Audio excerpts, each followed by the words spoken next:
It's this tangible experience or expression of what we, as the sons and daughters of the living God, have experienced. We get to reenact that. We get to, see that kind of unfold in real time when we enter into the miracle of adoption. And so it transformed our family. We didn't know God was not just doing, that, but was doing way more than we could have even imagined.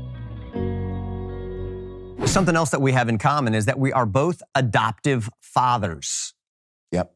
My wife, Chelsea, and I have 6 kids. We adopted our first 4 children. And for you and Mary Beth, it was the opposite of that. How did adoption become part of the Chapman family? Our story, it started with our daughter, our oldest, Emily, who now is 37, and mama of 3 little girls who are growing up so fast, they call me Pop-Pops now. So, it's amazing, kind of crazy how the story continues to unfold. But Emily was 11 years old, went to Haiti with her mom on a trip, just a missions trip with our church, her little youth group at church, and spent time with kids that didn't have a family. Came home at 11 years old, said, Mom and Dad, God has showed me that we are supposed to do something about the fact that there are millions of children in the world without a family.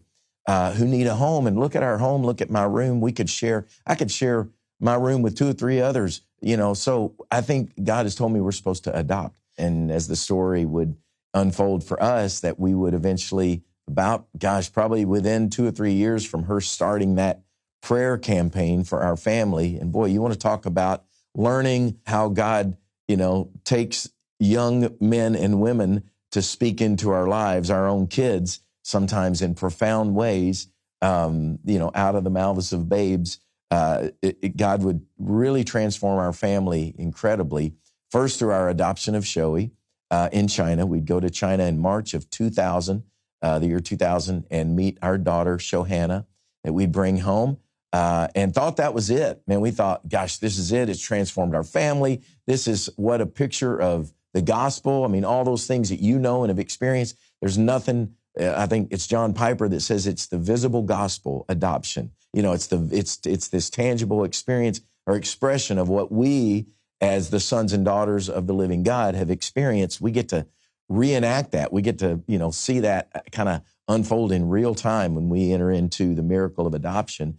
And so it transformed our family. We didn't know God was not just doing, that, but was doing way more than we could have even imagined. And we would adopt Stevie Joy and then adopt Maria. So that's how we would add 3 daughters to our family of 3, Emily, Caleb, and Will Franklin, who were our biological kids, and then adopt Shoei and Stevie Joy and Maria. And out of that, we would even start, God would just give us this incredible privilege of starting something called Show Hope, which is an organization, a nonprofit that helps families, just comes alongside them in the adoption process, particularly on the financial side. That's really where it started, with so many Christian families, amazing families that would say, we would open our home and our hearts to a child that needs a family, but we just can't afford it. Yeah. And so we began to help families in that process through the work of Show Hope. And that's been an incredible, unbelievable thing now for 20 years. We're celebrating 20 years of the work of Show Hope. And it's been an amazing part of our journey. When I think of the scriptures as a Christian, we're going, wait a minute, Moses was adopted by Pharaoh's daughter. Where would we be without Moses? And then Jesus himself was the result of an unplanned pregnancy from Mary's human perspective.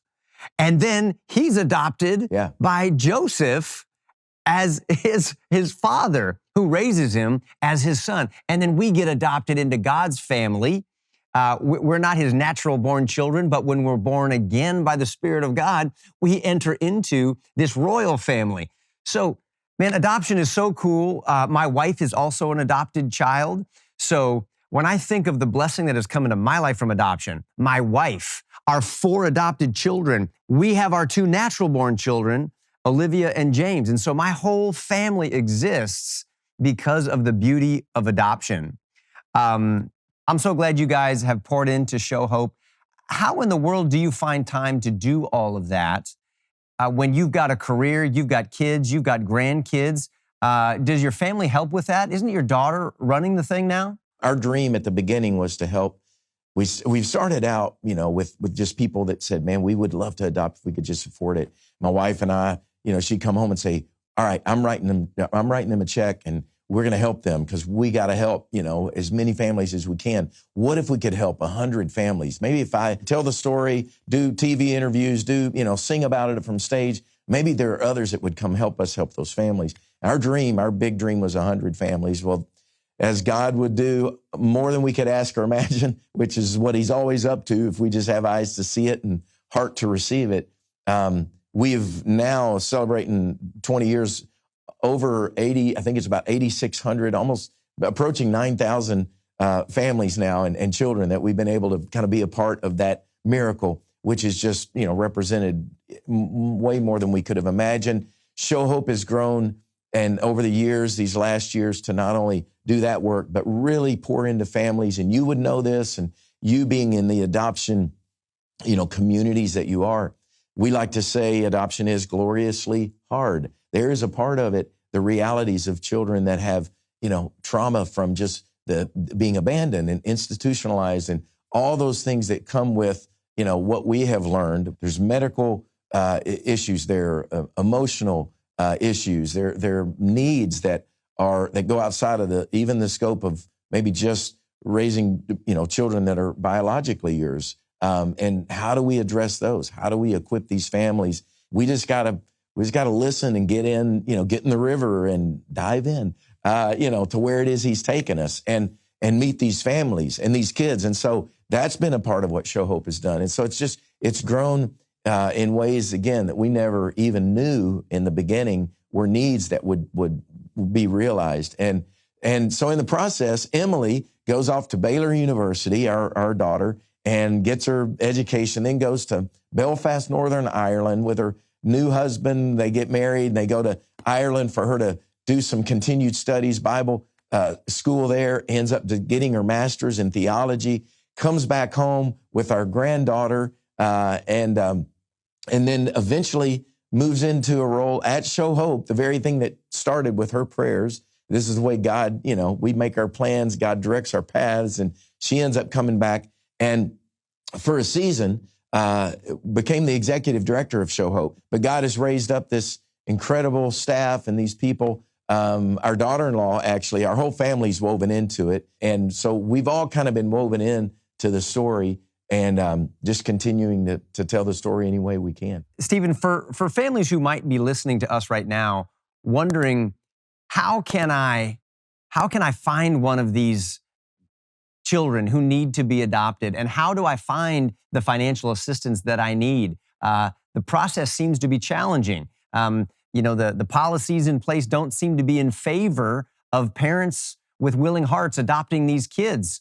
What would you say to them, and how can they find the help they need? Well, first of all, I'd say there is help, and there are people who want to walk with you, and just take you by the hand, and kind of lead you through that process. That's really become, again, the vision of Show Hope, the mission of Show Hope, and there are people that we have connected with that God has just put that passion in their heart. Showhope.org is a great place to start.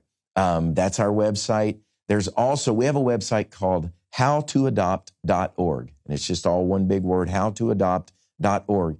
That is a tool that we created with Show Hope over the last several years to really take a family who just says any of those things you said.